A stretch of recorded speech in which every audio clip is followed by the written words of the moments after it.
On November 14th, 1998, the members of the Tectonic Theatre Project traveled to Laramie, Wyoming, and conducted interviews with the people of the town. During the next year, we would return to Laramie several times and conduct over 200 interviews. The play you are about to see is edited from those interviews, as well as from journal entries by members of the company and other found texts. Company member Greg Pierotti. My first interview was with Detective Sergeant Hing of the Laramie Police Department. At the start of the interview, he was sitting at his desk, sitting something like this. My family was born and raised here. Third generation. My grandparents moved here in the early 1900s. We've had my daughter makes it fourth generation. Quite a while. It's a good place to live, lots of space. Now, the towns in southern Wyoming are laid out in space because the railroad came through. It was how long the trains could go before having to refuel and rewater. Laramie was one of the major stopping points. We're one of the largest states in the country, and the least populated. There's so much space between people and towns here. So much time for reflection. Rebecca Hilliker, head of the theatre department at the University of Wyoming. You have an opportunity to be happy in your life here. I found that people here were nicer than in the Midwest where I used to teach because they were happy. They were glad the sun was shining. And it shines a lot here. What you have is your old-time traditional type ranchers who've been here forever. Laramie's been the hub of where they come to get their supplies and stuff like that. Stewardship is one thing all our ancestors taught us. Ellen Engen, rancher. If you don't take care of the land, then you ruin it and you lose your living. So first of all, you have to take care of your land and do everything you can to improve it. I love it here. Doc O'Connor, limousine driver. You couldn't put me back in that mess out there back east. Best thing about it is the climate, the cold, the wind. They say Wyoming wind will drive a man insane, but you know what? It don't bother me. Well, some of the times it bothers me, but most of the time it don't. And then you have the university population. I moved here after living in a couple of big cities. Philip Dubois, president of the University of Wyoming. I loved it there, but you'd have to be out of your mind to let your kids out after dark. But here in the summertime, my kids play out till 11, and I don't think twice about it. Then you have the people who live in Laramie, basically. I moved here from rural Texas. Zaki Salman, Laramie resident. Now, in Laramie, if you don't know someone, you will definitely know someone they know. And for me, I love it. I mean, I love going to the grocery store because every time I go, I get to visit with 4 or 5 or 6 people. And I don't really mind people knowing my business because, well, what's my business? My business is basically good. I like the trains, too. They don't bother me. Well, some of the times they bother me, but most of the time they don't. Even though one goes by every 13 minutes out where I live. Doc actually lives up in Bosler, but everybody in Laramie knows him. He is also not really a doctor. Used to carry cattle, them trains. Now all they carry is diapers and cars. I grew up in Cody, Wyoming. April Silver, university student. Laramie is better than where I grew up. I'll give it that. It's a good place to live. Good people, lots of space. Now, when the incident with that boy happened, a lot of press people came here. One time, some of them followed me out to the crime scene. And it was a beautiful day, absolutely gorgeous day, real clear and crisp. And the sky was just this blue that, you'll just never be able to paint. It's just sky blue. Absolutely gorgeous. And the mountainside in the background had a little bit of snow on them. And this one reporter lady, person that was there, well, she said, "Well, who found the boy? Who was out here anyway?" And I said, well, it's a popular place for people to run, and mountain biking's really big out here. Horseback riding, it's just close to town, And then she said, "Who in the hell would want to run out here?" And I'm thinking, lady, you're just missing the point. All you gotta do is turn around, see the mountains, smell the air, hear the birds, just take in what's around you, and they were just nothing but the story. And I didn't feel judged. I felt like they were stupid. I know they're missing the point. They're just missing the whole point. It's hard to talk about Laramie now. Well, Laramie is for us. Jedediah Schultz. If you would have asked me before, I would have told you Laramie is a beautiful town, secluded enough that you could have your own identity. A town with a strong sense of community. Everyone knows everyone. A town with a personality that most larger cities are stripped of. Now, after Matthew, we've become a town defined by an accident, a crime. We've become Waco. We've become Jasper. We're now a definition of the sun. We may be able to get rid of that, but it will sure take a while. Journal entries. Members of the company, Andy Paris. Moises called saying he had an idea for his next theater project, but there was a somberness to his voice. So I asked him what it was all about, and he told me that he wanted to do a piece about what's happening in Wyoming? Stephen Belber. Lee told me that the company was thinking of going out to Laramie to conduct interviews and that they wanted me to come. But I'm hesitant. I have no real interest in prying into a town's unraveling. Amanda Gronich. I've never done anything like this in my life. How do you get people to talk to you? What do you ask? Moises Kaufman. The company has agreed that we should go to Laramie for a week and interview people. I'm a bit afraid about taking 10 people on a trip of this nature. Must make some safety rules. No one works alone. Everyone carries cell phones. Have made some preliminary contacts with Rebecca Hilliker, head of the theater department at the University of Wyoming. She's hosting a party for us our first night in Laramie, and has promised to introduce us to possible interviewees. I must tell you that when I first heard that you were thinking of coming here, when you first called me, I wanted to say you've just kicked me in the stomach. Why are you doing this to me?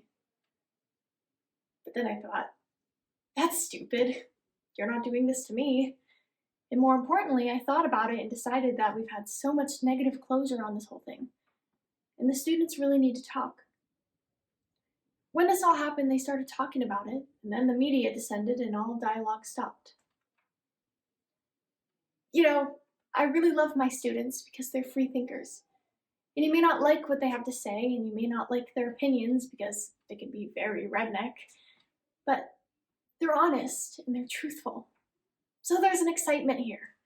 There's a dynamic here with my students that I never had when I was in the Midwest or North Dakota, because there's so much Puritanism that dictated how people looked at the world that a lot of times they didn't have an opinion. You couldn't get them to express an opinion. And quite honestly, I'd rather have opinions that I don't like and have that dynamic in education. There's a student I think you should talk to. His name is Jedediah Schultz. I've lived in Wyoming my whole life. And my family's been in Wyoming, well, for generations. And when the time came to go to college, my parents can't afford to send me to college. I wanted to study theater, so I knew if I was going to go to college, I had to get on a scholarship. There's this competition each year, this Wyoming State High School competition. And I knew if I didn't take first place in the duets that I wasn't going to get a scholarship. So I went to the theater department of the university, and I asked one of the professors, and I was like, I need a killer scene. And he was like, here you go, this is it. And it was from Angels in America. So I read it, and I knew that if I did a good enough job, that I could take first place. And when the time came, I went home, and I told my mom and dad so that they would come to the competition. Now you have to understand, my parents go to everything. Every ball game, every hockey game, everything I've ever done. And they took me into their room and told me that if I did this scene that they would not come to see me in the competition because they believed that it was wrong, that homosexuality is wrong. They felt so strongly about it that they didn't want to come see their own son do probably the most important thing he'd done to that point in his life. And I didn't know what to do. I have never, ever gone against my parents' wishes. I was really worried about it, but I decided to do it. And all I can remember is when it was over, my scene partner and I, we shook hands and there was a standing ovation. Oh man, it was amazing. And we took first place and we won. And that's how come I can afford to be at the university today. That scene. It was one of the best moments of my life, and my parents weren't there. And to this day, that's the one thing my parents haven't seen me do. And thinking back on it, why did I do it? Why did I oppose my parents? Because I'm not gay, so why did I do it? I guess the only honest answer is, well, I wanted to win. It was such a good scene. It was like the best scene. Do you know Mr. Kushner? Maybe you could tell him. Company member Greg Pierotti. We arrived today in the Denver airport and drove to Laramie. The moment we crossed the Wyoming border, I swear I saw a herd of buffalo. Also, I thought it was strange that the Wyoming sign said Wyoming, like no place on earth. instead of Wyoming, like no place else on Earth. Company member Lee Fondakowski. Stopped at a local inn for a bite to eat, and my waitress said to me, "Hi, I'm Debbie. I was born in 1954 and Debbie Reynolds was big back then, so yes, there are a lot of us. But I promise I won't smack you if you leave your elbows on the table." Today the company tried to explain to me to no avail what chicken fried steak was. Now, are you from Wyoming or are you just passing through? Oh, we're just passing through. Company member Barbara Pitts. We arrived in Laramie tonight. Just past the Welcome to Laramie sign, population 26,687, the first thing to greet us was Walmart. In the dark, we could be on any main drag in America. Fast food chains, gas stations. But as we drove into the downtown area by the railroad tracks, the buildings still looked like a turn-of-the-century western town. Oh, and as we passed the University Inn on the sign where amenities such as cable TV or heated pool are usually touted, it said hate is not a Laramie value. Greg Pierotti. Today I met with two longtime Laramie residents, Allison Mears and Marge Murray, two social workers who taught me a thing or two. Well, what Laramie used to be like when Marge was growing up, well, it was mostly rural. Yeah, it was. I liked it. All my kids had horses. Well, there was more land. You could keep your horse, your pet cow, your little chickens. Just have your bit of acreage. Yeah, I could run around the house in my all-togethers and do chores, and nobody could see me. And if they got that close... well, that's their problem. Yeah. I just want to make sure I got that expression right in your all-togethers. Well, yeah, honey, why wear clothes? Now, how's he going to use that in his play? So this was a big ranching town, right? Oh, not just ranching. This was a big railroad town, too, at one time, before they moved everything up to Cheyenne and Green River and Omaha. So now, well, it's just a drive-through spot for the railroad, because, what was it, the 50s? They had one big roundhouse, and they had such a shop they could build a complete engine. They did. My mom worked there. Your mom worked in a roundhouse? Yup, she watched engines. Her name was Minnie. We used to sing that song for her. You know that song? What song? Run for the roundhouse, Minnie. They can't corner you there. But I'll tell you, Wyoming is bad in terms of jobs. I mean, the university has the big high whoop-de-doo jobs, but Wyoming, unless you're a professional, well, the bulk of the people are working minimum wage jobs. Yeah, I've either been in the service industry or bartending my whole life. Now I know everyone in town. And she does. And I do. Now, in Laramie, there is a difference. There's a class distinction between the well-educated and the ones that are not. And the educated don't understand why the ones that aren't don't get educated. That's why I told you before my kids had to fight because their mother was a bartender. Never mind, I was the best damn bartender in town. And she was. That's not bragging. That's fact. But here in Laramie, if it weren't for the university, we'd just be SOL. What's SOL? Well, do I have to say it? Well, it's shit out of luck. Oh, Lordy, you got that on your tape. Boy, are you getting an education today. Yeah, I guess I am. So, let me ask you, what was your response when this happened to Matthew Shepard? Well, I've been close enough to the case to know a few people involved. My daughter's on the sheriff's department. As far as the gay issue, I don't give a damn one way or another as long as you don't bother me. And even if you did, I'd just say, no thank you. It's how most of the Laramie population is. Sure, they might poke one, and if they were in a bar situation, if they'd been drinking, they might actually smack one in the mouth, but then they'd just walk away. Most of them would just say, I don't swing that way. Laramie is live and let live. I'd say Marge probably knows a lot more, except she's even willing to say, and we gotta respect her for that. Well, where are you going with this play? Well, we haven't decided quite yet, but once we've finished, we're hoping to bring it back around to Laramie. Alright then, there are parts I won't tell you. Company member Andy Paris. Today, for the first time, we met someone who actually knew Matthew Shepard. Trish Stager, owner of a shop in town, referred to him as Matt. Matt used to come into my shop. That's how I knew him. It was the first time I heard him referred to as Matt instead of Matthew. Did he go by Matt to everyone? Well, on the 2nd of October, I get a phone call about 10 after 7. Doc O'Connor. It was Matthew Shepard. He said, can you pick me up at the corner of 3rd and Grand? So I pull up to the corner and I see this little guy. Soaking wet, about 5'1". I bet you 97 pounds tops. Papers say he weighed 110, but I wouldn't believe it. They also say he was 5'5". He was really only 5'1", maybe 5'2". So anyway, he walks up to the window. I'm going to try to go in steps so you can better understand the principle of this man. He walks up to the window and I say, "Are you Matthew Shepard?" He says, "Yeah, but I don't want you to call me Matthew. I don't want you to call me Mr. Shepard. My name is Matt. Also, I am gay and we are going to a gay bar. Do you have a problem with that?" And I said, "How are you paying?" The fact is, Laramie doesn't have any gay bars. Neither does Wyoming, for that matter. So he was hiring me to take him down to Fort Collins, Colorado, about an hour away. Matt was a blunt little shit, but I liked him because he was straightforward. You see what I'm saying? Maybe gay, but straightforward. You see what I'm saying? I don't know, how does any one person ever tell about another? You should talk to my sister, Romaine. She was a close friend of Matthew's. We never called him Matthew, actually. Most of the time we called him Choo Choo, because we used to call him Matthew and then we just called him Choo Choo. And whenever I think of Matthew, I always think of his incredible beaming smile. I mean, he'd walk in and he'd be like, and he'd smile at everyone. He just made you feel great. And he would stare people down in the coffee shop because he always wanted to sit on the end seat so he could talk to me while I was working. And if someone was sitting in that seat, he would just sit there and stare at them until they left. And then he would claim his spot. But Matthew definitely had a political side to him. I mean, he really wanted to get into political affairs. That's all his big interest was watching CNN and MSNBC. I mean, that's the only TV station I ever saw his TV tune into. He was just really smart in political affairs, but not too smart on, common sense things. So he moves to Laramie to go to school. Matthew was very shy when he first came in. John Peacock, Matthew Shepard's academic advisor. To the point of being somewhat mousy, I'd almost say.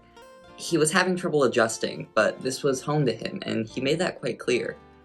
And so this mousiness, the shyness, gave way to a person who was excited about this track he was going to embark on. He was just wanting to figure out, working on human rights, how he was going to do that. And when that happens, this person begins to, bloom a little bit. He was starting to say, wow, there are opportunities here. There are things I can do in this world. I can be important. I did hear from Matthew about 48 hours before his attack. And he told me he joined the gay and lesbian group on campus, and he said he was enjoying it. He was getting ready for Pride Week and whatnot. I mean, he was totally stoked about school. Yeah, he was really happy about being there.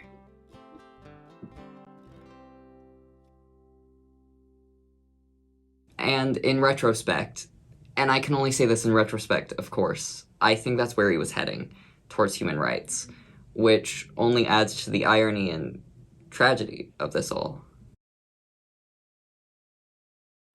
Let me tell you something else here. There's more gay people in Wyoming than meets the eye. They're not, what do you call them?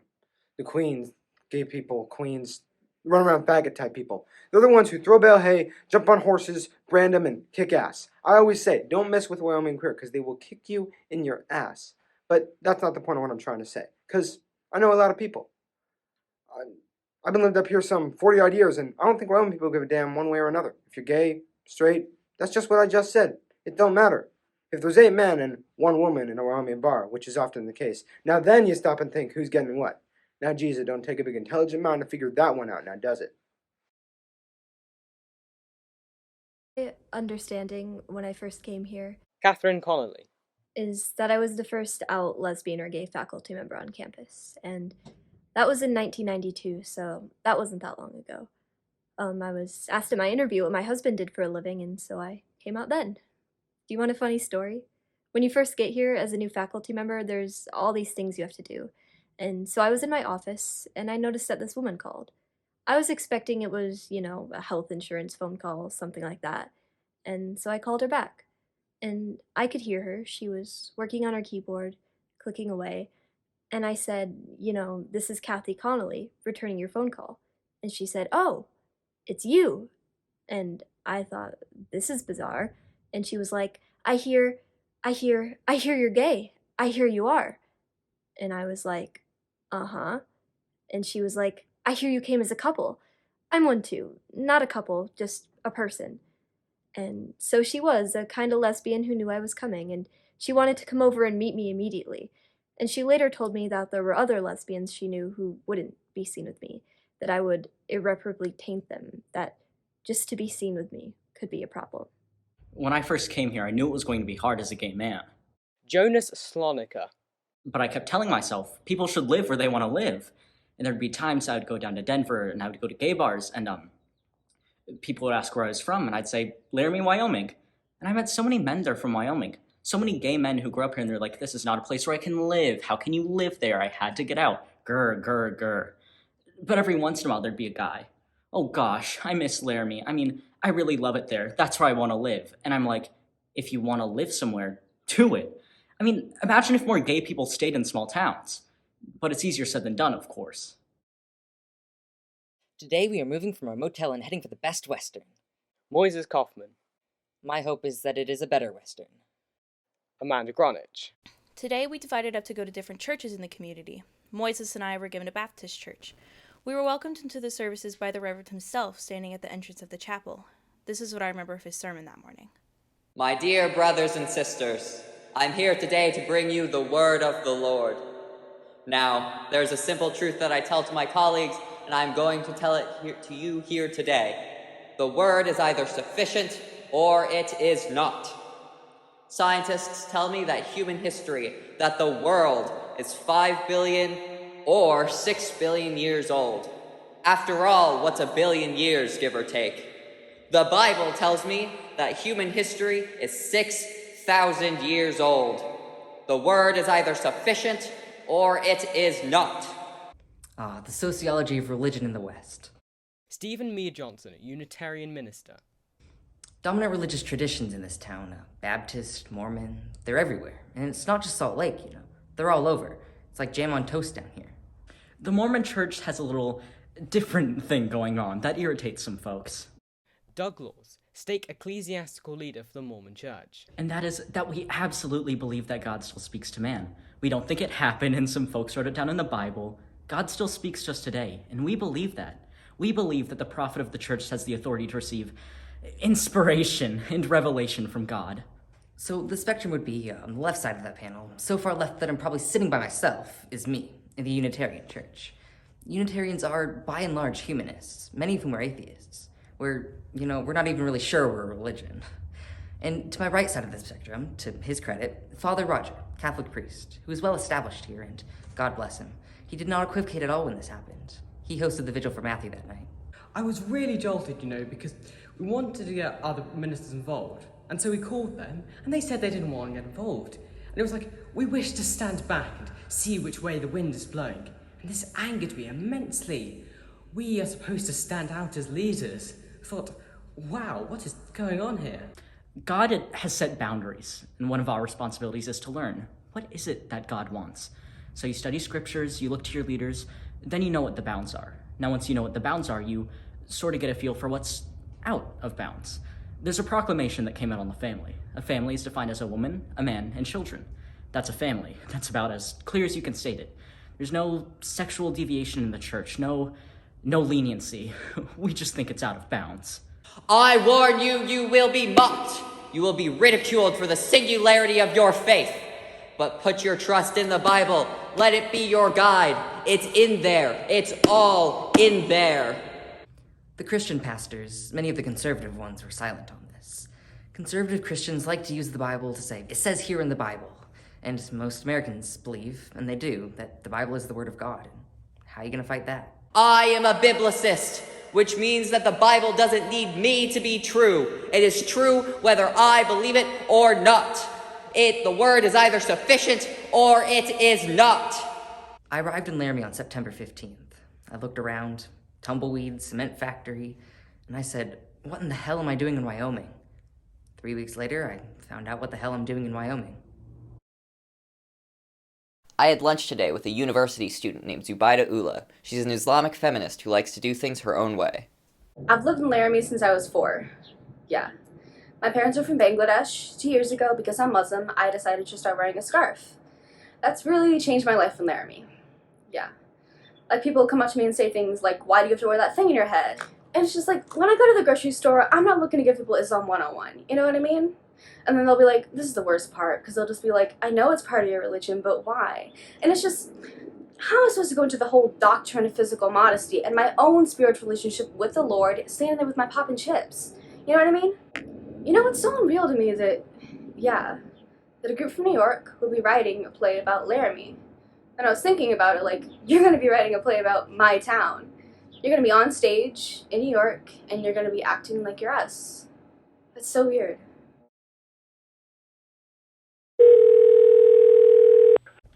Hello?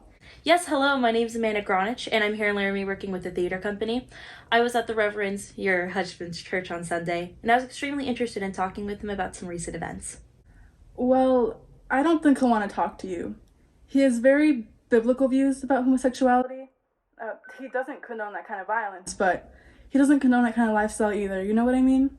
And he was just bombarded with press after this whole thing happened, and the media's just been really terrible about this whole thing. Oh, yes, I understand. Completely. It must have just all been terrible. Yeah, I think we're all hoping this just goes away. Well, do you think that I could just call back and speak to your husband? Just briefly. Well, alright, you can call him back tonight at 9 o'clock. Oh yes, thank you. I'll do that. Thank you so much. Today, Barbara and I visited the Fireside Bar, which is the last place Matthew was seen in public.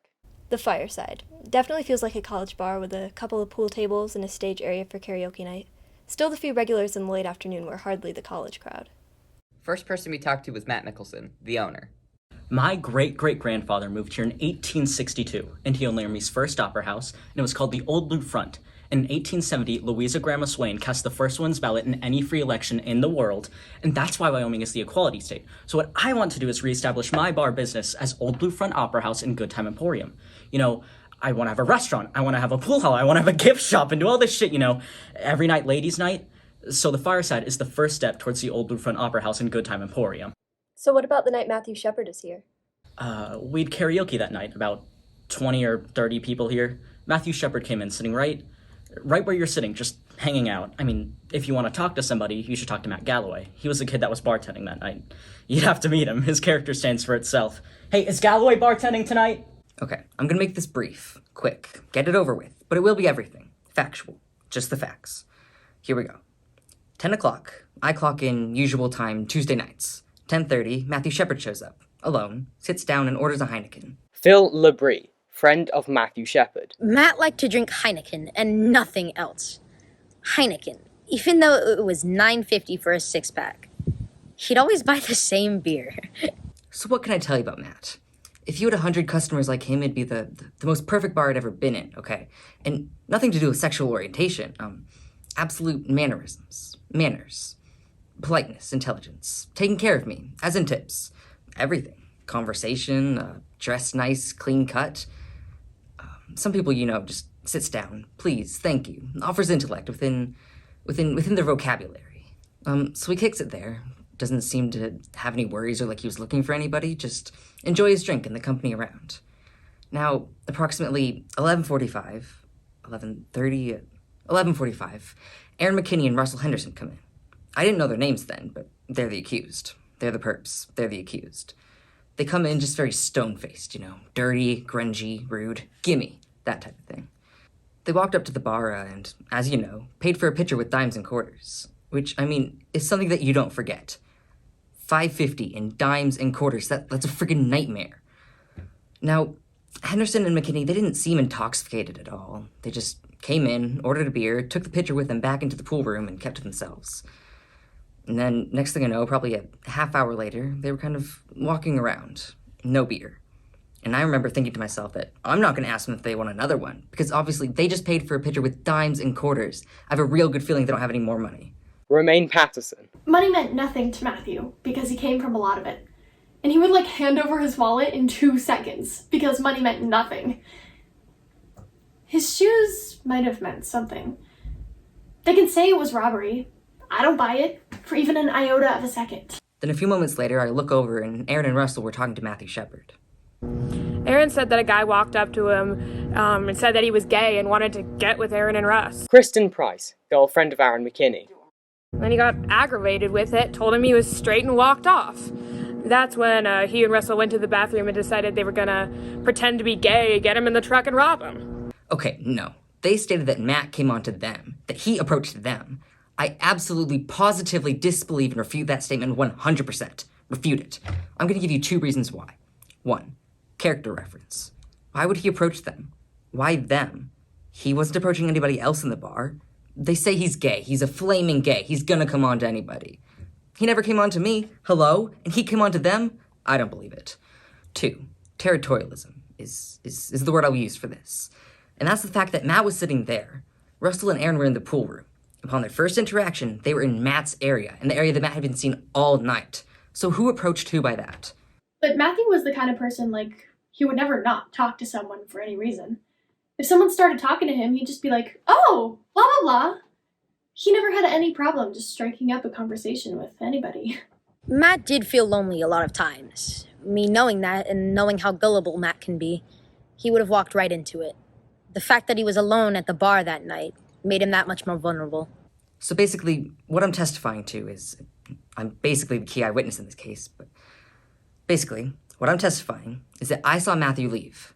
I saw 2 individuals leave with him. I didn't see their faces, but I saw the backs of their heads. At the same time, Aaron and Russell were no longer around. You do the math. I was the last person Matt talked to when he left the fireside. I was just like bullshitting around my shit when he stopped me, and actually, I think I might have stopped him. Anyways, he was like, hey Shadow, blah blah blah blah, and I was like, what man, you getting ready to leave? He was like, yeah man, this and that.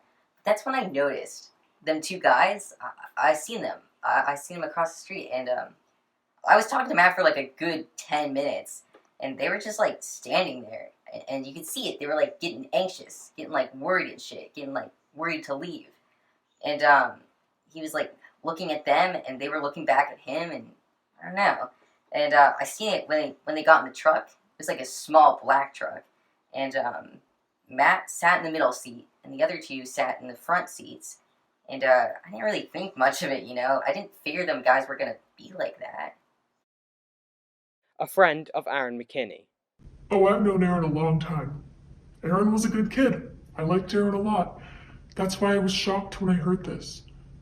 I know he was living out far in his trailer house is what he told me with this girl. They just started dating last summer. They must have gotten pregnant as soon as they started dating, you know, because they had a kid. He was only 21 years old and he was running around with a kid. You see, that's the kind of person Aaron was. He always dressed in like big clothes, you know, like in Tommy Hilfiger, Polo, Gucci. At the time I knew him, he was just a young kid trying to, you know, he was just trying to fit in, you know, acting tough, acting cool, but, you know, you could get in his face about it and he would back down. Like he was some kind of scared kid. Sherry Anderson. Russell was just so sweet. He was the one who was the Eagle Scout. I mean, his whole presence was just quiet and sweet, so of course it doesn't make sense to me. And I know people snap and whatever, and like, it wasn't a real intimate relationship. I was just his landlord. We did work at the Chug Wagon too, but I remember like at the Christmas party, he was just totally drunk out of his whole mind. Like, we were all pretty much just party time. And he wasn't belligerent. He didn't change. His personality didn't change. He was still the same little meek Russell. You know, I remember him coming up to me and saying, when you get a chance, Sherry, can I have a dance? Which, we never did get around to doing that, but now I just want to shake him, you know? What were you thinking? What in the hell were you thinking? The fence. I've been out there 4 times. I've taken visitors. That place has become a pilgrimage site. It's clearly a very powerful personal experience to go out there. It is so stark and so empty that you can't help but think of Matthew out there in nearly freezing temperatures for 18 hours, with that view up there and the God, my God, why have you forsaken us comes to mind. Company member Greg Pierotti. Phil Labrie, a friend of Matthew's, took us to the fence this morning. I broke down the moment I touched it. I feel such a strong kinship with this young man. On the way back, I made sure that no one saw me crying. Lee Fondakowski. Greg was crying on the way back, and I couldn't bring myself to tears, but I felt the same way. I have an interview this afternoon with Aaron Kreifels, the boy who found Matthew out there at the fence. I don't think I can do it right now. I'll see if someone else can do it? Well, I took off on my bicycle about 5 o'clock p.m. on Wednesday from my dorm. I just kind of felt like going for a ride, so I went to the top of Cactus Canyon, but I'm not super familiar with that area, so on my way back down, I was just kind of picking which way to go, which now makes me feel like God wanted me to find him, because there was no way I was going to go that way. And I was in some deep-ass sand, and I wanted to turn around, but for some reason I just kept going. There's also this rock on the ground, and I just drilled it. I went over the handlebars and ended up on the ground, and when I got up, I was dusting myself off when I noticed something, which ended up to be Matt. And he was just lying there, tied up to the fence, but, I thought he was a scarecrow, you know? I was like, Halloween's coming up, it has to be some kind of Halloween gag, so I didn't really think much of it. Like, I got my bike, and I started walking around the fence, you know, the buck-type fence that was there, and, it was only when I got closer to him, I noticed his hair, and, that was a key part to me realizing I was a human being, was his hair. Because, I really just thought he was a dummy.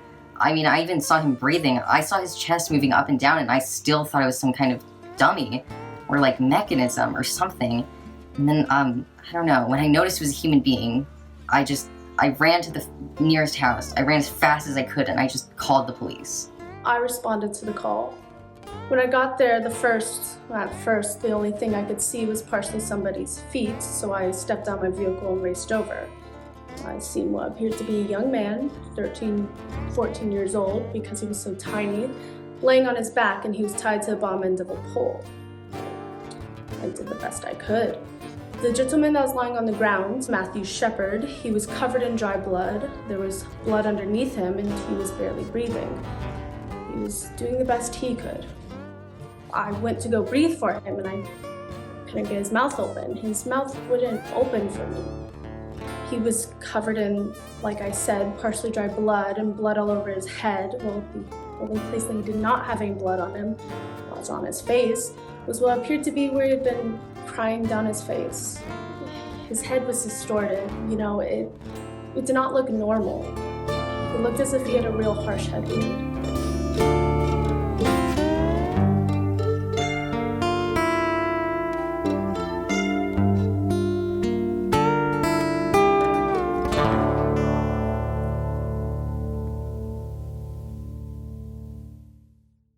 I was working the emergency room the night Matthew Shepard was brought in. I don't think that any of us can remember seeing a patient in that condition for a long time. Those of us who've worked in big city hospitals have seen this, but there's a lot of us that have not worked in big city hospitals, and it's not something you expect here. You expect these kinds of injuries to come from a car going down a hill at 80 miles an hour. You expect to see gross injuries from something like that, this horrendous, terrible thing. But you don't expect to see this from somebody doing that to another person. The ambulance report said it was a beating, so we knew. There was nothing I could do. If there was anything I could have done, I would have done it, but there was nothing. And I was even yelling at him at the top of my lungs, like, hey, wake up, hello, but there was nothing. He didn't move, he didn't flinch, he didn't anything. He was tied to the fence. His hands were thumbs out in what we call a cuffing position. It's the way we handcuff people. He was tied with a real thin white rope. It went around the bottom end of the pole about 4 inches up off the ground. His shoes were missing, and he was tied extremely tight, so I used my boot knife and tried to slip it between the wrist and the rope. I had to be extremely careful not to harm Matthew any further. Your first thought is, well, certainly you'd like to think it's somebody from out of town who comes through and beats somebody. Things happen, shit happens, and it happens in Laramie. But to have somebody that's been beaten repeatedly, certainly this is something that offends us. I think that's a good word. It offends us. He was tied so tight. I finally got my knife through there, and I'm sorry. We rolled him over to his left side. When we did that, he quit breathing. Immediately, I put him back on his back, and that was just enough of adjustment. It gave me enough room to come through there. I'd seen the EMS unit trying to get to the location. When the ambulance got there, we put a neck collar on him, placed him on a backboard, and scooted him out from underneath the fence. Then Rob drove the ambulance to Ivinson Hospital's emergency room. Now, the strange thing is, 20 minutes before Matthew came in, Aaron McKinney was brought in by his girlfriend.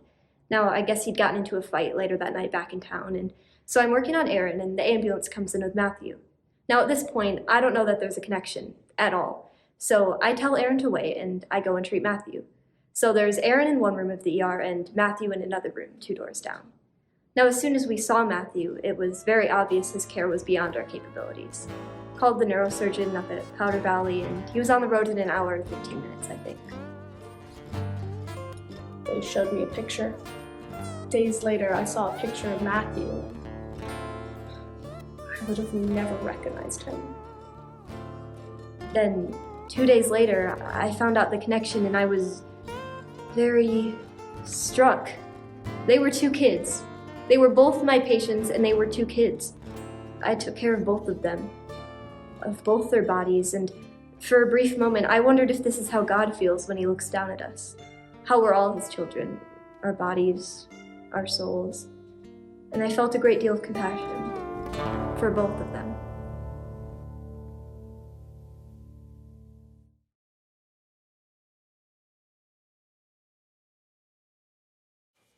This is John Peacock, Matthew's academic advisor.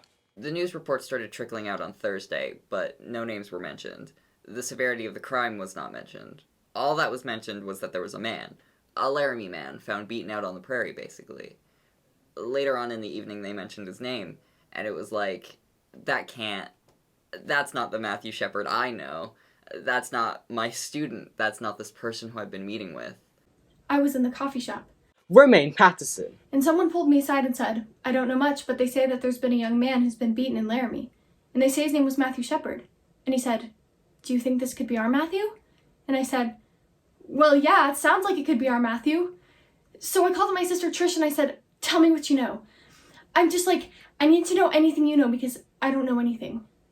So I'm talking to my sister on the phone, and that's when the whole story came up on Channel 5 News. And it was just like, ba-boom.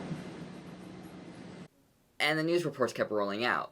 A young University of Wyoming student, his age, his description, it's like, oh my god. And I just felt sick to my stomach. It was just instantly sick to my stomach. And I had to tell Romaine, yes, it was Matthew. It was your friend. Well, I'll tell you what's overwhelming. Friday morning, I first find out about it. I go to class, walk out, boom, there it is, in the branding iron. So immediately, I drive to the nearest newsstand, buy a Laramie boomerang, and before I can even open the paper, my boss calls me. He's like, Did you hear about what happened? So I'm like, yeah? Was he in the bar Tuesday night? I go, Yes, he was. You've got to get down here right now. We've got to talk about this. We've got to discuss what's going to go on. And by this time I was starting to get upset, but still the severity wasn't out yet. It was Thursday afternoon. Runa and Stacy at the Powder Valley Hospital. I got a call. We just got a kid in from Wyoming, and it looks like he may be the victim of a hate crime. We have a couple of newspaper reporters here. So we agreed that we needed one spokesperson. As CEO, I'll do that, and we'll try and gather all the information we can. And then I watched the 10 o'clock news that night where they started speaking about the nature and the seriousness of it. So I'm on the phone with Mickelson, and he's like, we need to go to the arraignment so we can identify these guys and make sure these guys are in the bar. So we go to the arraignment. Our focus today turns to Laramie, Wyoming at the Albany County Courthouse, where Aaron James McKinney and Russell Arthur Henderson are being charged with the brutal beating of Matthew Shepard, a gay University of Wyoming student. The arraignment was on Friday, right around lunchtime. I just said, I'm just going, and so I took off. It's just down the street. Has anybody told you about the arraignment? There were probably about 100 people from town and probably as many news media at that point. By then, a lot of the details had come out. The fact that the perpetrators were kids themselves, local kids, that everyone from who's around here has some relationship to. And what I think everyone was really waiting on pins and needles for what would happen when the perpetrators walked in. And what happened? There's 200 people in the room at this point, and they walked in their complete orange jumpsuits and shackles, and you could have heard a pin drop. It was incredibly solemn. I mean, lots of people were teary at that point. Then the judge came in and did a reading. There was a reading of the evidence the prosecution has, and it's a statement of facts, and the reading of the facts was, The essential facts are that the defendants, Aaron James McKinney and Russell Arthur Henderson, met Matthew Shepard at the Fireside Bar, and after Mr. Shepard confided he was gay, the subjects deceived Mr. Shepard into leaving with them in their vehicle to a remote area. Upon arrival at said area, both subjects tied their victim to a buck fence, robbed him, tortured him, and beat him. The subjects were later contacted by officers of the Laramie Police Department, who observed inside the cab of their pickup a credit card and a pair of black patent leather shoes belonging to the victim, Matthew Shepard. I don't think there was any person left in that courtroom who wasn't crying by the end of it. I mean, it lasted 5 minutes, but it kept on getting more and more horrific, ending with... Said defendants left the victim begging for his life. Sergeant Hing. How could this happen? I just don't think a lot of people really understand, and even I don't really understand how someone could do something like this. We have one of the most vocal populations of gay people in the state, and it's been pretty much live and let live. Laramie resident Jeffrey Lockwood. My secret hope is that they were from somewhere else. That way you can create that distance. We don't grow children like that here. Well, it's clear we do grow children like that here. So that was the arraignment, and my response was pretty catatonic. Not sleeping, not eating. Don't leave me alone right now. More and more details came in about the sheer brutality, motivations, how this happened, and then quite frankly the media descended, and there was no time to reflect on it anymore. Laramie, Wyoming, often called the Gem City of the Plains, is now the eye of the storm. The cowboy state has its rednecks and yahoos for sure, but there are no more bigots per capita as there are in New York, Florida, or California. The difference is that in Wyoming, there are fewer places to blend in if you're anything other than prairie stock. People would like to believe that what happened to Matthew was an exception to the rules, but it was an extreme version of what happens in our schools on a daily basis. As a gay college student lays hospitalized in critical condition after a severe beating, this small town, which bills itself as Wyoming's hometown, wrestled with its attitudes towards gay men. Aaron McKinney and his friend Russell Henderson came from the poor side of town. Both were from broken homes and as teenagers had run-ins with the law. They lived in trailer parks and scratched at a living by working at fast food restaurants and fixing roofs. It's tough business, as Matt Shepard knew, and all of his friends know, to be gay in cowboy country. And it was huge. Yeah, it was herds, and we're talking hundreds of reporters, which makes a huge dent in this town's population. There's reporters everywhere, news trucks everywhere on campus, everywhere in town, and we're not used to that type of attention to begin with. We're not used to that type of exposure. Tiffany Edwards, local reporter. These people are predators. Like, this one journalist actually caught one of the judges in the bathroom and was like asking him questions. And the judge was like, "Excuse me, can I please have some privacy?" And the journalist got offended that he asked for some. This is not how journalism started. Like the Gutenberg press, you know? I'll tell you what, when hard copy came and taped me, I taped them at the exact same time. I have every word I ever said on tape, so if they ever try anything funny, they better watch their ass. Governor Jim Garringer, a first-term Republican up for re-election. I am sickened and outraged by the heinous crime committed on Matthew Shepard, and I extend my most heartfelt sympathies to the family. I would like to urge the people of Wyoming not to overact in a way that gives one group special rights over the others. We will wait and see if the vicious attacks on Matthew Shepard was motivated by hate. You've got the beginning of the news story where they got the graphics in the background, and they've got murder in Wyoming, and it's dripping red like Wyoming's got blood on it or something. And it's like, what is this? This is sensationalism. And we're here going, we had these guys in jail in less than a day. I think that's pretty damn good. For us to be more or less maligned, that we're not a good community of people, and the majority of people here are good people. You get bad apples once in a while, and I think the gay community took this as an advantage, said, this is a good time for us to exploit this. Had this been a heterosexual, these two boys decided to take out a row, this never would have made national news. Now you're making my son guilty before he's even had a trial. Look, I do think that the media actually made people accountable because they made people think. Because they were sitting in their homes watching TV and listening to CNN and like watching Dan Rather and going, Jesus Christ, well, that's not how it is here. Well, How is it here? Matthew Shepard medical updates at 3 p.m. Saturday, October 10th. By this point, when I looked out, where there had been 2 or 3 newspaper reporters, there were now 10 or 15 still photographers, another 20 or 30 reporters, and 10 or 15 video cameras. The parents had just arrived. I barely introduced myself to them, and I was looking out and I thought, my gosh, what am I going to do? Matthew Shepard was admitted in critical condition approximately 9:15 p.m. October 7th. When he arrived, he was unresponsive, and breathing support was being provided. Matthew's major injuries upon arrival consisted of hypothermia and a fracture from behind his head to just in front of the right ear. This has caused bleeding in the brain, as well as pressure on the brain. There were also several lacerations on his head, face, and neck. Matthew's temperature has fluctuated over the last 24 hours, ranging from 98 to 106 degrees. We've had difficulty controlling his temperature. Matthew's parents arrived at 7 p.m. October 9th and are now at his bedside. The following is a statement from them. First of all, we want to thank the American public for their kind thoughts about Matthew and their fond wishes for his speedy recovery. We appreciate your prayers and goodwill, and we know that they are something Matthew would appreciate too. We also have a special request for the members of the media. Matthew is very much in need of his family at this time, and we ask that you respect our privacy, as well as Matthew's, so we can concentrate all of our efforts, thoughts, and love on our son. Thank you very much. Both Aaron McKinney and Russell Henderson pled not guilty to charges. Their girlfriends Chastity Paisley and Kristen Price also pled not guilty after being charged as accessories after the fact.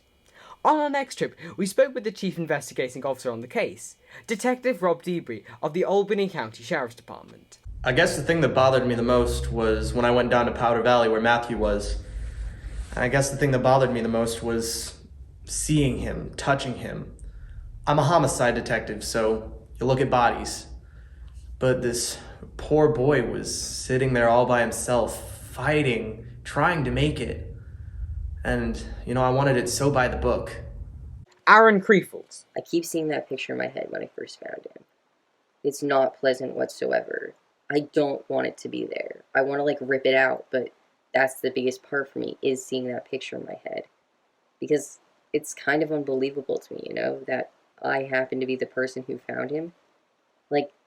The biggest question with me and my religion is, why did God want me to find him? I know how to take care of myself, and I was irrationally terrified. Catherine Connolly. So what that means is not letting my 12-year-old son walk the streets, seeing a truck do a U-turn and thinking it's coming after me, having to stop because I'm shaking so hard. And in fact, the truck did not come after me, but my reaction was to have my heart in my mouth. No matter how you dice it, I did have an opportunity. Matt Galloway. If I had amazing hindsight of 2020 to have stopped what occurred, I just keep thinking, I should have noticed. These guys shouldn't have been talking to this guy. I should have not had my head down when I was doing dishes for those 20 seconds. Things I could have done. What the hell was I thinking? So, you do a lot of studying. For hours and hours and hours. You study and study and study. You talk to the police, making sure they understand. You talk to the witnesses. Again. And it all just comes back to... I get this flash of seeing Matthew. I wanted it so tight that there was no way that they were going to get out of it. One of the things that happens when I got to the fence... Reggie Flatty. It was just such an overwhelming amount of blood. And we tried to wear protective gloves, but we had a real crap sheriff at the time, and he bought us shit gloves. You put them on, and they just keep breaking. So finally, you just ran out of gloves. And you keep thinking to yourself, just don't hesitate, that's what your mind keeps telling you, just don't hesitate. And so you keep going, and you try to help Matthew and find an airway for him, and, that's what you do, The thing I wasn't telling you before is that Reggie is my daughter. Marge Murray. And when she first came to me saying she wanted to be a police officer, I thought there wasn't a better job for her. She could handle anything that came her way. Probably a day and a half later, the hospital called, told me Matthew had HIV. The doctor said, you've been exposed, and you've had a bad exposure. Because you see, I'd been building a lean-to for my llamas the other day, and my hands had a bunch of open cuts on them, so I was kind of screwed, and you just think to yourself, well, oh shoot, Would you like to talk about losing sleep? And so I said to the doctor, well, okay, what do I do? And they said, well, get up here. So I got up there, and we started the ATZ drug immediately. That's a medicine that they told me if it's administered 36 hours after exposure, it could stop you from getting the disease. That's a nasty, mean medicine. Mean. I've lost 10 pounds and a lot of my hair. Yeah. Quite frankly, I wanted to lash out at somebody, not at Matthew. Please understand, not one of us is mad at Matthew. I want to squeeze McKinney's head off. And I think about Henderson and, two absolutely human beings could cause so much pain for so many people. It's been tough on my whole family, but mainly for her and her kids. I think it brought home to my girls what their mom does for a living. Well, Reggie, you know what I'm going to tell you now. And my parents, they both said the same damn thing. You're quitting this damn job. And it's just the parent thing, and they're incredibly proud of you because you do a good job, whether it's handling a drunk or handling a case like this. But you're just, don't want to see you getting hurt. Like I said, there's a right way, a wrong way, and then there's Reggie's way. So I finally said, "Oh, for God's sakes, Francis, lighten up." You are so stubborn. They call me stubborn, and I don't believe it. I just think, okay, I've heard your opinion, and now here's mine. I'm 39 years old. What are they gonna do? Spank me? Reggie, don't give me any ideas. It'd be pretty funny. What are they gonna say? I just hope she doesn't go before me. I couldn't handle that. University of Wyoming President Philip Dubois. This was a young person who saw my statement on the Denver Post story and sent an email to me directly and said, "You and the stray people of Laramie and Wyoming are guilty of the beating of Matthew Shepard, just as the Germans who look the other way are guilty of the deaths of the Jews and the homosexuals. You have taught your straight children to hate their gay and lesbian brothers and sisters. Unless and until you acknowledge that Matt Shepard's beating is not just a random occurrence, not just the work of a couple of random crazies, you have Matthew's blood on your hands." and, well, I just can't describe what that does to you. It's like, you can't possibly know what I'm feeling. You can't possibly know what this has done for me and my family and my community. The first week alone, vigils for Matthew Shepard were held in Laramie, Denver, Fort Collins, and Colorado Springs. Soon after, in Detroit, Chicago, San Francisco, Washington, D.C., Atlanta, Nashville, Minneapolis, and Portland, Maine, among others. In Los Angeles, 5,000 people gathered, and in New York City, a political rally ended in civil disobedience and hundreds of arrests. And the Powder Valley Hospital website received close to 1 million visitors from across the country and around the world, all expressing hope for Matthew's recovery. Matthew Shepard Medical Update at 9 a.m. Sunday, October 11th. As of 9 a.m. today, Matthew Shepard remains in critical condition. The family continues to emphasize that the members of the media respect their privacy. The family would also like to thank the American public for their thoughts and concern for Matthew. Okay. There are certain things when I sit in church, Jedediah Schultz. and the Reverend will tell you flat out that he doesn't agree with homosexuality. And I don't know. I think I'm going through changes, and I'm still learning about myself. And I don't think I know enough about certain things to make a decision that says homosexuality is right when you've been raised your whole life that it's wrong. And right now, I would say that I don't agree with it. Yeah, that I don't agree with it. But maybe that's just because I couldn't do it. And speaking in religious terms, I don't think that's how God intended it to be. But I don't hate homosexuals. And I'm not going to persecute them or anything at all. That's not going to be getting in the way between me and the other person at all. Well, it's preached in schools that being gay is okay and yada yada yada. Conrad Miller. If my kids asked me, I'd say, this is what gay people do. This is what animals do. This is the life. This is the lifestyle. This is what they do. And that's why I believe it's wrong. There are more gay people around than what you think. Murdoch. It doesn't bother anybody because most of them that are gay or lesbian, they know damn well who to talk to. If you step out of line, you're asking for it. Now, some people are saying he made a pass at them. You don't pick up regular people. Now, I'm not excusing their actions, but it made me feel better because it was partially Matthew Shepard's fault and partially the guys who did it. Maybe it was 50-50. Yes, as a lesbian, I was more concerned for my safety. Zaki Salmon. I think we all were. I mean, I think we all know that somewhere deep inside it could happen to any one of us. I mean, I would be afraid to walk down the street and display any sort of physical affection for my partner. You just don't do that here in Laramie. Well, there's this whole idea. You leave me alone, I leave you alone. Jonas Slonica. And it's even in some of the Western literature, live and let live. That is such crap.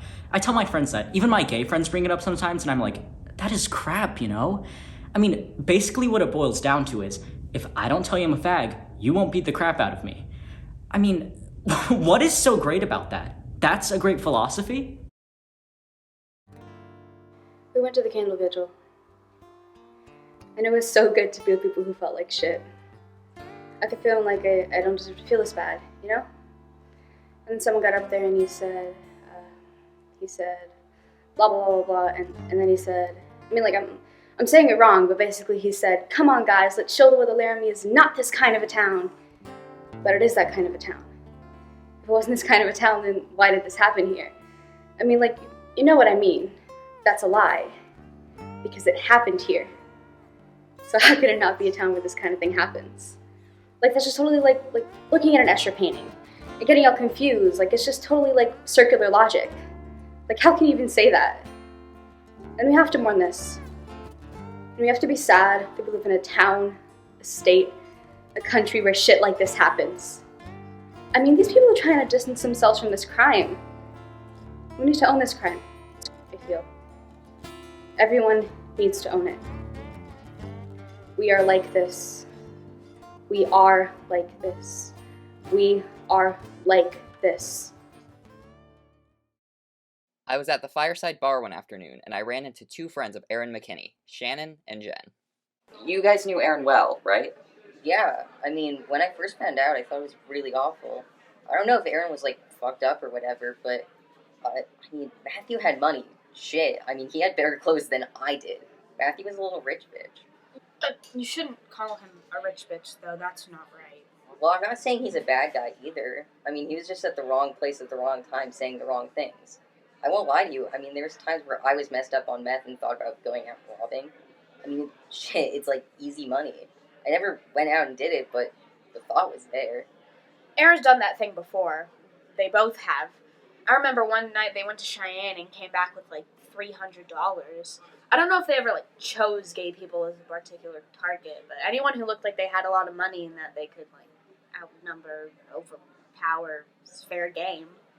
Do you think there was any homophobia at all involved in this that contributed to some of it? Probably pissed him off that Matthew was gay because he didn't like it. The gay people I've seen him interact with, he's fine as long as they didn't hit on him, didn't bring it up. As long as they weren't doing it in front of him. Do you get the impression that he knew other gay people? Well, yeah, I'm sure he knew gay people existed. He worked up at the KFC and there were a couple people that... Yeah. Anyways, I'm not saying it's a bad thing either. Obviously, there's a ton of people here in Laramie that are gay.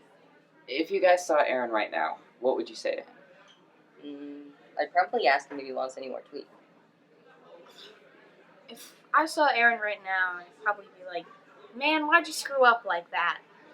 But then I'd want to make sure he's doing okay. I'm sure he is. Probably just want to hang out with him.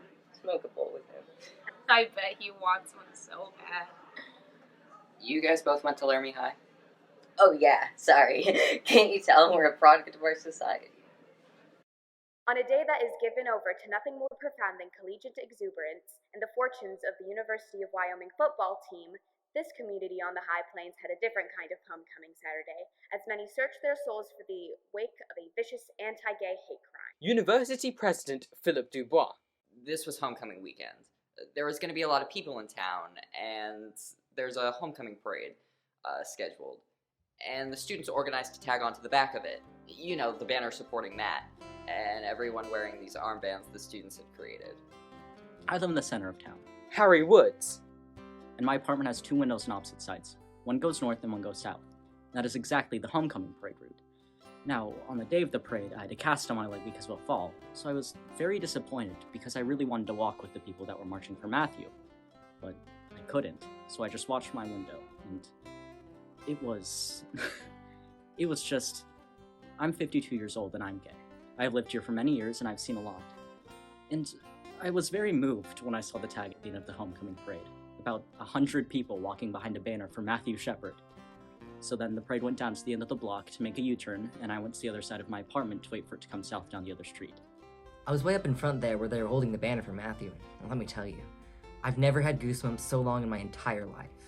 I mean, it was incredible, just a mass of people, families and mothers holding their 6-year-old kids, tying these armbands around their 6-year-old kids, trying to explain to them why they should wear them. I mean, it was amazing. It was absolutely one of the most beautiful things I've ever done in my life. About 10 minutes went by, and sure enough, the parade started coming down the street. And then I noticed the most incredible thing. As the parade came down the street, I noticed that the number of people walking for Matthew Shepard had grown 5 times. There were at least 500 people marching for Matthew Shepard. 500 people! The tag at the end was larger than the entire parade. And people kept joining in, and you know what? I started to cry. Tears were streaming down my face, and I thought, thank God I got to see this in my lifetime. And my second thought was, thank you, Matthew.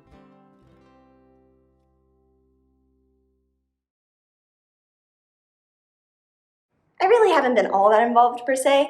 My husband's a highway patrolman, so that's really the only way I've known about it. Now, when I first found out, I just thought it was horrible. I can't. Nobody deserves that. I don't care who you are. But the other thing that was not brought out, at the same time that happened, that patrolman was killed. And there was nothing. Nothing. They didn't say anything about the old man that killed him. He was driving down the road, and he shouldn't have been driving, and killed him. It was just a little piece in the paper. And we lost one of our guys. My husband worked with him, you know. This man was brand new to the force, but I mean, here's one of ours. And it was just a little piece in the paper. Now, I didn't know him, but there are so many things that I found out that it's scary. You know about his character and spreading AIDS and a few other things. Being the kind of person that he was just a barfly, you know. And I think he pushed himself around. I think he flaunted it. Everybody's got problems, but why they exemplified him, I don't know. What's the difference if you're gay? A hate crime is a hate crime. If you murder somebody, you hate them. It's got nothing to do with if you're gay or a prostitute or whatever. I don't understand. I don't understand. Company member Lee Fondakowski. This is one of the last days on our second trip to Laramie. Greg and I have been conducting interviews nonstop, and we are exhausted. We are to meet with Father Roger at 7:30 in the morning. I was wishing we could skip it all together, but we have to follow through to the end. So, here we go. 2 queers and a Catholic priest. Matthew Shepard has served us well. You realise that. He has served us well. And I do not wish to condemn Matthew to perfection, but I cannot think of anyone who has done more for this community than Matthew Shepard. And I'm not going to sit here and say, I was this bold guy, no fear. I was scared. I was very vocal in this community when this happened. And I thought maybe we should call the bishop and ask him permission to do the vigil. And then I thought, hell no, I'm not going to do that. His permission doesn't make it correct. You realise that? You are here on a search, though. I will help you. I will trust you that if you write a play of this, that you say it right, say it correct. I think you have a responsibility to do that. Don't make matters worse. You think violence is what they did to Matthew. They did do violence to Matthew. But you know, every time you're called a fag or a les or whatever, or a dyke, dyke, that is violence. That is the seed of violence. And I resent it immensely if even in a small way, you somehow use what I said to somehow cultivate that kind of violence. Even in its smallest form, I would resent it immensely. Thank you, Father, for saying that. That if you write a play of this, you say it right, and you must do your best to say it correct. Andrew Gomez. I was in there. I was in jail with Aaron in December. Got thrown in over Christmas. Assault and battery, 2 charges. Don't want to talk about it. But we were sitting there eating our Christmas dinner. I was trying to eat my stuffing, my motherfucking bread, my little roll and whatnot. And I asked him, I was like, hey homie, tell me something. Tell me something, please. Why did you... Okay, I'm thinking how I worded this. I was like, why did you kill a faggot if you were destined to be a faggot later? You know? I mean, this kid was destined to get humped a lot, or he was gonna die. So why would you do that? Think about it. I just don't understand. And you know what he told me? Honest to God, this is what he told me. He goes, he tried to grab my dick.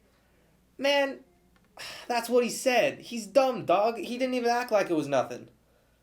You know, I heard they was auctioning those boys off. Up there in the Max Ward where the killers go. When they heard Aaron was coming to prison, they were auctioning off cigarette cartons. I'll put aside 5, 6, 7 cartons of cigarettes.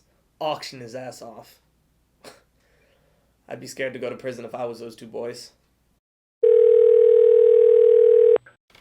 Hello? Reverend? Yes, hello. I believe your wife told you a bit about why I'm contacting you. Yes, she did. And let me tell you, I don't think that I want to talk to anyone about any of this incident. I am somewhat involved, and I just don't think... Yes, I completely understand, and I don't blame you. You know, I went to your service on Sunday. You went to services on Sunday? Yes? On Sunday? Yes, this past Sunday. Did I meet you? Yes, I believe. Yes, you welcomed me at the beginning, I believe. I see. Well, let me tell you, I'm not afraid to be controversial and speak my mind, and that is not necessarily the views of my congregation, per se. Now, as I said before, I am somewhat involved, that the people in the case... Well, the girlfriend of the accused is a member of the congregation, and one of the accused has visited. And those boys, the accused, they forfeited their lives. And we've been after those two I mentioned for ages, trying to get them to live right, to do right. Now one of them is on suicide watch, and I'm working with him.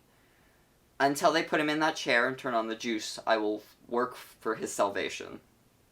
Now, I think they deserve the death penalty. I will try to deal with them spiritually. Right, I understand. As for the victim, I know that lifestyle is legal, but I will tell you one thing. I hope that Matthew Shepard, as he was tied to that fence, had time to reflect on when someone had spoken the word of the Lord into him, and that, before he slipped into the coma, he had a chance to reflect on his lifestyle.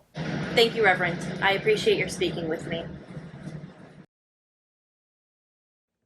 It was about 11:30 that night. I had just barely gone to bed when I got a call from Margot, our chief operating officer. She said his blood pressure has just started to drop. Well, let's wait and see. She called me in about 10 after. He just died. So I quick got dressed, came down, and went into the ICU where the family was. Judy came up, and she put her arms around me, and I put my arms around her, and we just stood there, honestly, for about 10 minutes. Just, 'cause what else do you do? And then we had to sit and talk about things that you just... Dennis, this is now public knowledge, and I have to go out there now and tell the whole world that this has happened. Because by this point it was clear to us that it was the world.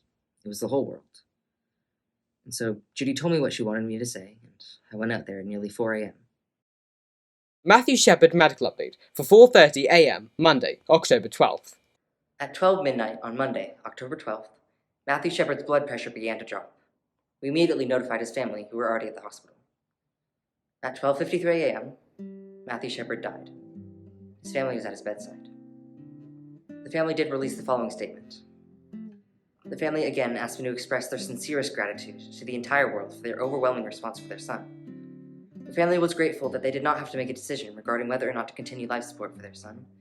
Like a good son, he was caring to the end and removed guilt or stress from the family. He came into the world premature and left the world premature. Matthew's mother said, "Go home, give your kids a hug, and don't let a day go by without telling them that you love them." And I don't know how I let that happen. I lost it on national television, but, you know, we'd been up for 72 hours straight and gone home and gone to bed for maybe a half an hour and gone back, and maybe I was just I don't know. But in a moment of complete brain deadness, when I was reading that statement, I thought about my own 4 daughters, and go home and hug your kids, and oh, she doesn't have her kid anymore. And there I am thinking, this is so lame. And then we started getting people sending us emails and letters.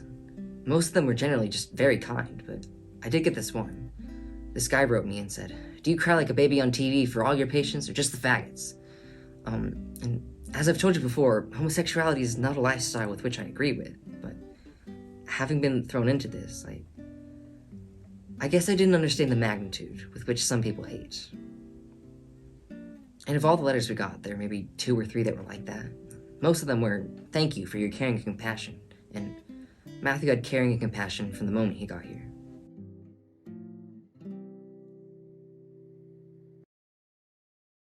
I spoke with Doc today and told him we would soon be coming back out for the upcoming trials of Russell Henderson and Aaron McKinney, and this is what he had to say. I'll tell you what, if they put those 2 boys to death, that would defeat everything that Matt would be thinking about on them. He would not want those 2 to die. He'd want to leave them with hope. H-O-P-E. Just like the whole world hoped that Matt would survive. The whole thing, you see, the whole thing ropes around hope. H-O-P-E.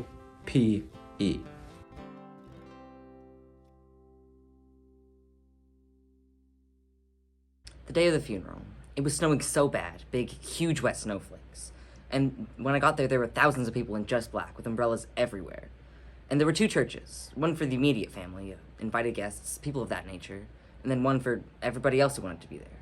And there's this big park by the church, and that's where these people were. And this park was full. The liturgy today is an Easter liturgy. It finds its meaning in the resurrection. The service invites your full participation. The Lord be with you. And also with you. Let us pray. And apparently it was like the worst storm that they had had. Like, trees fell down and the power went out for a couple days because of it. And I just thought, it's the forces of the universe at work, you know? Whatever higher power, you know, is like that blows storms, was blowing this storm. My most striking memory from the funeral is seeing the Reverend Fred Phelps from Kansas. That scene go up in the park. Do you believe the Bible? Do you believe we should separate the precious from the vile? You don't believe that part of the Bible? You stand there ignorant of the fact that the Bible, for every 2 verses it talks about God's love, it talks about God's hate. A bunch of high school kids who got out early came over and started yelling at some of the people in the protest, the Fred Phelps people. And across the street you had people lining up for the funeral. Well, I remember a guy.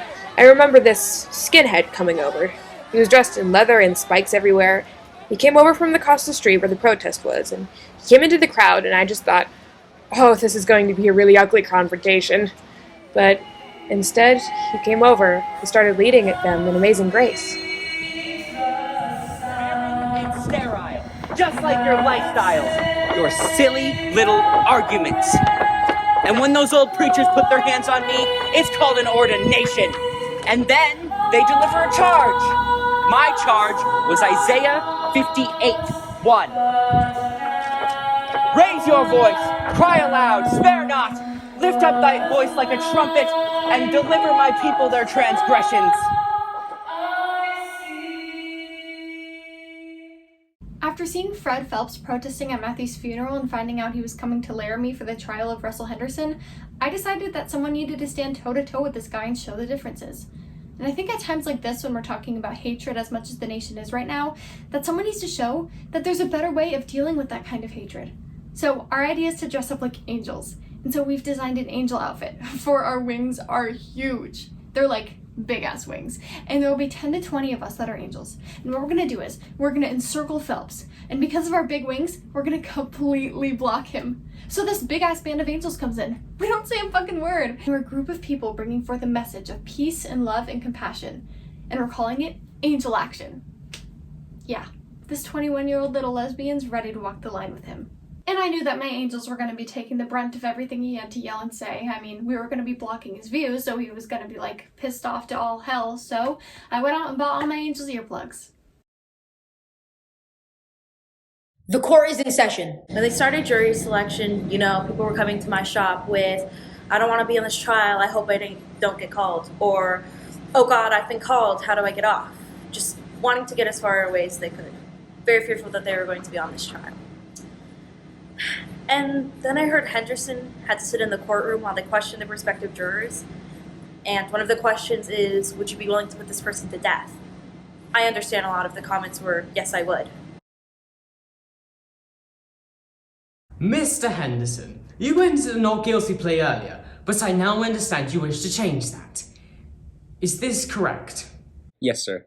Mr. Henderson, you understand the recommended sentencing here is 2 life sentences. Yes, sir. You understand those may run concurrently, or they may run consecutively. Yes, sir. Mr. Henderson, I will now ask you how you wish to plead. Guilty or not guilty? Guilty. Before the court decides whether the sentencing shall be concurrent or consecutive, I understand there are statements to be made by at least one person. A statement made to the court by Lucy Thompson. As the grandmother and the person who raised Russell, along with my family, we would like to make the following statement. Our hearts ache for the pain and suffering the Shepherds went through. You've been in our prayers since the very beginning. Many times throughout the day I have thought about Matt, and you will continue to be in our thoughts and prayers as we know your pain will never go away. You have showed such mercy in allowing us to have this plea, and we're so grateful that you're giving us all the opportunity to live. Your Honor, we as a family ask that as you sentence Russell, you do it concurrently 2 terms. For the Russell we know and love, we humbly plead, Your Honor, to not take Russell completely out of our lives forever. Thank you. Mr. Henderson, you have a constitutional right to make a statement if you wish to do so. Is there anything you would like to say? Yes, I would, Your Honor. Mr. and Mrs. Shepard, there is not a moment that goes by that I don't think about what happened that night. I know what I did was wrong, and I'm very sorry for what I did. You have my greatest sympathy for what happened, and I hope that someday you can find it in your hearts to forgive me. Your Honor, I know what I did was wrong. I'm very sorry for what I did, and I'm ready to pay my debt for what I did. Mr. Henderson, you drove the vehicle that took Matthew Shepard to his death. You bound him to a fence in order that he might be more savagely beaten. You left him out there for 18 hours, knowing full well he was there and possibly having a chance to save his life, and you did nothing. Mr. Henderson, this court does not really believe you truly feel any remorse for your part in this matter, and I wonder whether you fully realize the gravity of what you've done. With that being said, the sentencing shall be ordered as follows. As to count 1, that being murder and robbery, you are sentenced to a period of imprisonment for the term of your natural life. As to count 3, that being kidnapping, you are served to a period of imprisonment for the term of your natural life. Sentencing for count 1 is to run consecutive to sentencing for count 3. After the hearing, we spoke with Russell Henderson's Mormon home teacher. I've known Russell's family for 38 years. Russell's only 21, so I've known him his entire life. I ordained Russell a priest of the Mormon Church. So as you can imagine, when this happened, disbelief. After the sentencing, the church held a disciplinary council, and the result of that meeting was to excommunicate Russell from the church. What that means is that you have your names taken off of the church's records, so you just disappear. Russell's reaction to that was not positive. It hurt him to at that point, realize how serious of a transgression he had committed. But I will not desert Russell. That is a matter of my religion and my friendship to the family. Before we left Laramie, we met again with Rebecca Hilliker at the theatre department. She is producing Angels in America this year at the university. I think that's the focus the university has taken, is that we have a lot of work to do, that we have an obligation to find ways to reach our students. And the question is, how do we reach a whole state where there's some really deep-seated hostility towards gays? How do you reach them? This is the beginning, and guess who's auditioning for the lead? My parents were like, so what plays are you doing at school this year? And I was like, Angels in America. So I read them the whole list of plays, and they were like, wait, Angels in America? Isn't that play you did in high school, that scene you did in high school? And I was like, yeah. And they were like, are you gonna audition for it? And I was like, yeah. And so we got into this whole argument, and the best thing I knew I had on them was, it was just after they had seen me in a production of Macbeth, and on stage I murdered like this little kid and Lady Macduff and these 2 other guys, and my mom keeps saying that, well, homosexuality is a sin. And I'm like, Mom, I just played a murderer tonight, and you didn't seem to have a problem with that. I tell you, I've never prepared myself this much for an audition in my life. Never ever. Not even close. Not having to deal that much with the gay society here in Laramie. Once we started actually looking into the case and talking to people who were gay and finding out what their underlying fears were, then it sort of just hit home. This is America. You don't get to feel that fear. Now, there are people who are going to hold to the old ideals, and I was probably one of them 14 months ago, but I'm not going to put up with it. I'm not going to listen to it. If they don't like my views on it, fine. Door goes both ways. I've already lost a couple of buddies. I don't care. I feel more comfortable, and at least I can sleep at night. Well, you're tested every 3 months, and I was able to have the DNA test done. So they got me to Fort Collins, they drew the blood there, flew it out to Michigan, did all the DNA work there, which was a week later. I knew I was negative for good. I tell you, we were on our knees saying our Hail Marys. You were just elated, you know, and you think, thank God. So what's the first thing she does? I stuck my tongue right in my husband's mouth. I was just happy, you know, you're just so happy, and you think, yeah, I hope I did this service well. You know, I hope I did this with some kind of integrity.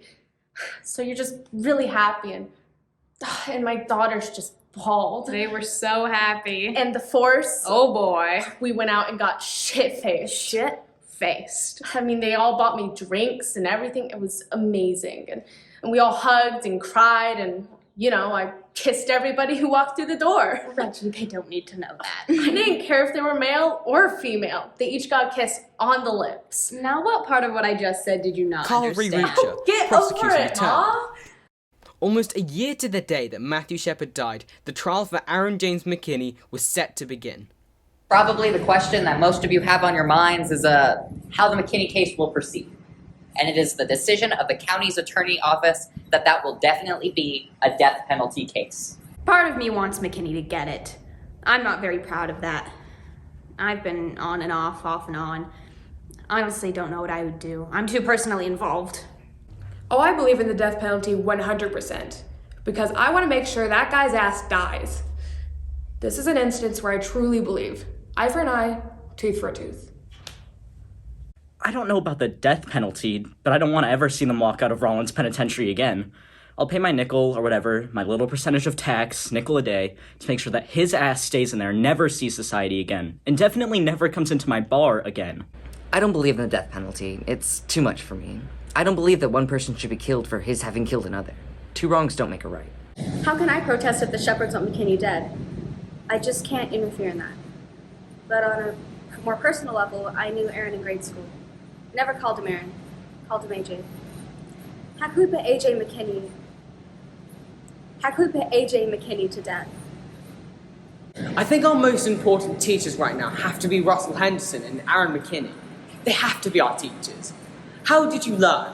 What did we as a society do to teach you that? You see, I don't know if many people will let them be their teachers. I think it would be wonderful if the judge said, in addition to your sentence, you must tell your story. You must tell your story. All rise. State of Wyoming versus Aaron James McKinney. Docket number 6381. During the trial of Aaron McKinney, the prosecution played a tape recording of his confession. The following is an excerpt of that confession. My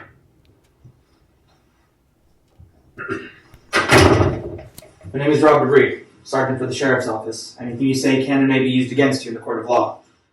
So you guys, you and Russ, you were at the fireside, right? You were by yourselves? Yeah. Okay, where'd you go after the fireside? Some kid wanted to ride home. What's he look like? Like a queer. Such a queer dude. He looks like a queer. Yeah, like a fag, you know? Okay. How'd you meet him? Well, he wanted to ride home, and I just thought, the dude's drunk, let's take him home. So when did you and Russ talk about jacking him up? We kind of talked about it at the bar. Okay, what happened next? Well, we drove up past Walmart, and he starts grabbing my leg, grabbing my genitals, and I said, look, I'm not a fucking faggot. Touch me again, you're gonna get it. I don't know what the hell he was trying to do. Beat him up pretty bad. I think I killed him. What'd you beat him with? I don't know, blacked out, my fist, my pistol, butt of my gun. Had a few beers and it was like, I could see what was going on, but I wasn't doing it, you know? So, what was the first thing that he said or did in the truck that made you hit him? Put his hand on my leg and slid, as if he was going to grab my balls.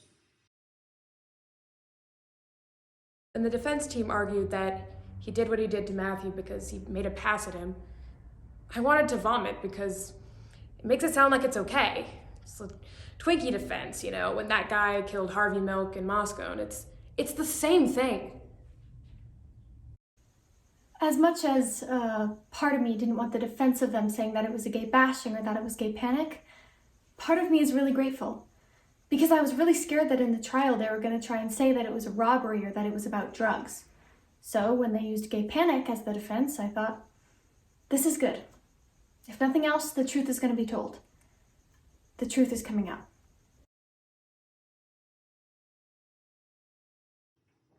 Did he ever try to defend himself or hit you back? Tried his little swings or whatever. He wasn't very effective. Did he ask you to stop? Yeah, he was getting the shit kicked out of him. What did he say? After he asked us to stop, most all he was doing was screaming. So Russ kind of dragged him over to the fence, I'm assuming, and tied him up? Yeah, all I remember is Russ was laughing at first. Then he got pretty scared. Was Matthew conscious when he tied him up? Yeah, I told him to turn around and don't look at my license plate because I was afraid he'd tell the cops. Then I asked him to read my license plate. He read it back to me. That's why I hit him a few more times. Just to be sure? So, obviously you don't like gay people. No, I don't. Would you say you hate them? I don't really hate them. When they start coming on me and stuff, I get pretty aggravated. Did he threaten you? This gay dude? Yeah. Not really. Can you answer me one thing? Why'd you take his shoes? I don't know. Now I never get to see my son again. I don't know. I'll probably go to court sometime today. Today? I'm just gonna go in there today? Plead guilty or not guilty today? No. You're just gonna be arraigned. He's gonna die for sure. There's no doubt that Mr. Shepard is going to die. So what are they gonna give me? 25 to life or just the death sentence? Get it over with. It's not our job. It's the judge's job and the jury. Has the jury reached a verdict? We have, Your Honor. We, the jury, impaneled and sworn to try the above entitled case after having well and truly tried the matter, unanimously find as follows. As to the charge of kidnapping, we find the defendant, Aaron James McKinney, guilty. As to the charge of aggravated robbery, we find the defendant, Aaron James McKinney, guilty. As to the charge of first-degree felony murder, kidnapping, we find the defendant, Aaron James McKinney, guilty. As to the charge of first-degree felony murder, robbery, we find the defendant, Aaron James McKinney, guilty. As to the charge of premeditated first-degree murder, we find the defendant, Aaron James McKinney, not guilty. As to the lesser-included offense of second-degree murder, we find the defendant, Aaron James McKinney, guilty.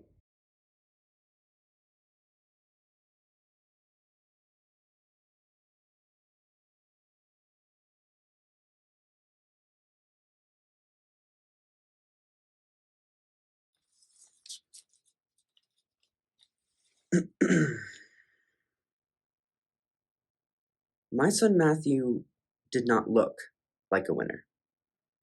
He was rather uncoordinated and wore braces from the age of 13 until the day he died. However, in his all too brief life, he proved that he was a winner. On October 6th, 1998, my son tried to show the world he could win again. On October 12th, 1998, my firstborn son and my hero lost. On October 12th, 1998, my firstborn son and my hero died, 50 days before his 22nd birthday. I keep wondering the same thing that I did when I first saw him in the hospital. What could he have become? How could he have changed his little piece of the world for the better? Matt officially died in a hospital in Fort Collins, Colorado. But he actually died on the outskirts of Laramie, tied to that fence. You, Mr. McKinney, with your friend, Mr. Henderson, left him out there by himself. But he wasn't alone. There were his lifelong friends with him, friends that he had grown up with. You're probably wondering who those friends were.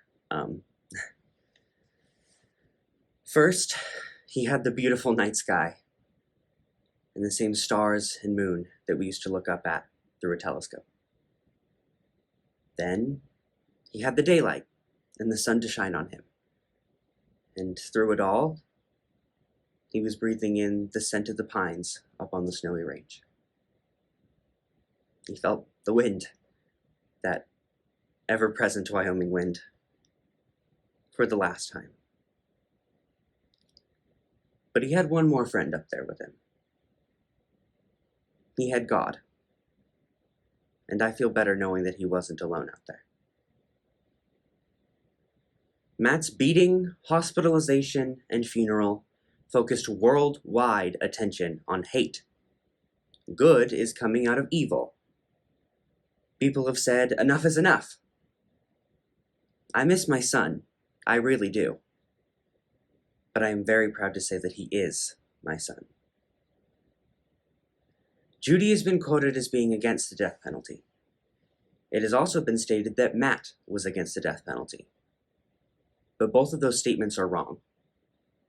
Matthew believed that there were crimes and incidents that justified the death penalty. I too believe in the death penalty. And quite frankly, I would like nothing more than to see you die, Mr. McKinney. However, now is the time to begin the healing process. To show some mercy to someone who refused to show any mercy. Mr. McKinney, I am going to grant you life, as hard as it is for me to do so, because of Matthew. Every time you celebrate Christmas, a birthday, the 4th of July, know that he isn't. Every time you wake up in that prison cell, remember that you had the opportunity and the ability to stop your actions that night, and you didn't. You robbed me of something very precious, and I will never forgive you for that. But Mr. McKinney, I am going to grant you life in the memory of one who no longer lives. May you have a long life, and may you thank Matthew every day for it.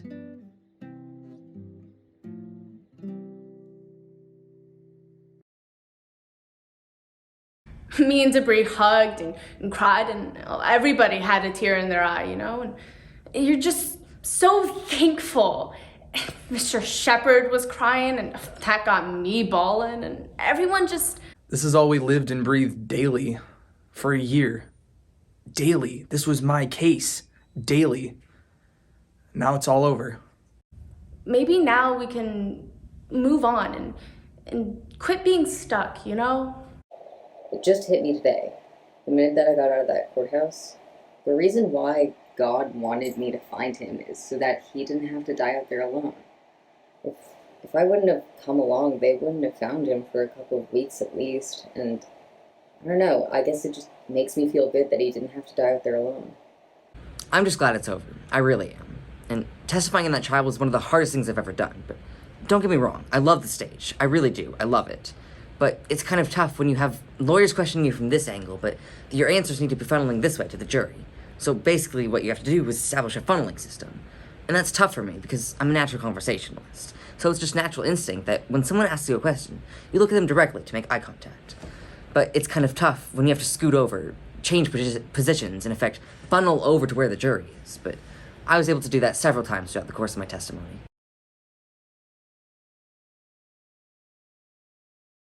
On our last trip, I had the good fortune of seeing Jedediah Schultz play the role of Pryor in Angels in America. After the performance, we spoke. I didn't for the longest time let myself become personally involved in the Matthew Shepherd thing. It didn't seem real. It just seemed way blown out of proportion. Matthew Shepherd was just a name instead of an individual. I don't know.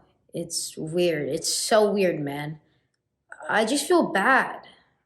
I just feel bad for all that stuff I said. That's why I want to hear those interviews and all that stuff I said about homosexuals. I just can't believe I ever said that stuff about homosexuals, you know? How could I ever let that stuff make you think you were different from me? Well, a year ago I wanted to be a rock star. That was my goal. And now, now it's obviously changed in the fact that throughout the last year I've really realized my role in taking my part. And so now, instead of going to school to be in music, I'm going to go to school for communications and political science, because I have a career in political activism. Actually, I just recently found out that I was going to be honored in Washington, D.C. from the Anti-Defamation League.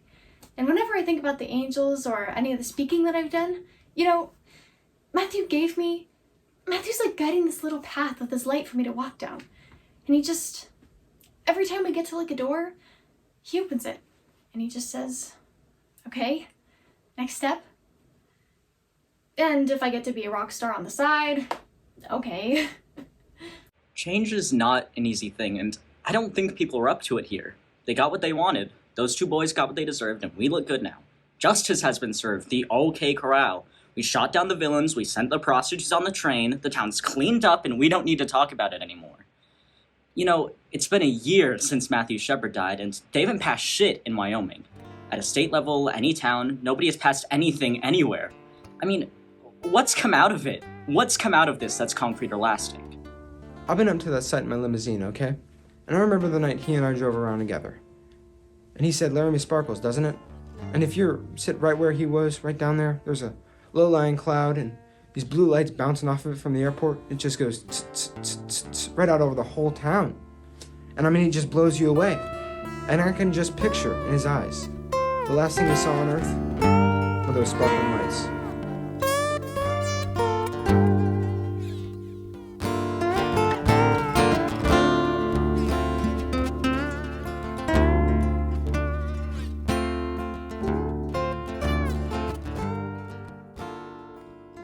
We left Laramie about 7 in the evening, and on my way to Denver, I looked out my rearview mirror to take one last look at the town. And in the distance, I could see the sparkling lights of Laramie, Wyoming. Marge wished us luck when we asked how Laramie would feel seeing a play about itself, and she said, I think we'd enjoy it. To show it's not the hellhole of the earth would be nice, but that's up to how you portray us, and in turn is up to how Laramie behaves. As we were getting off the phone, she said to me, Now you take care. I love you, honey. Doc asked me if I wanted to ghostwrite a book about the whole event. Galloway offered me or anyone else a place to stay if and when we come back to Laramie. He also seemed interested as to whether there'd be any open auditions for this play. And I will speak with you. I will trust that if you write a play of this, you must say it right. You must do your best to say it correct.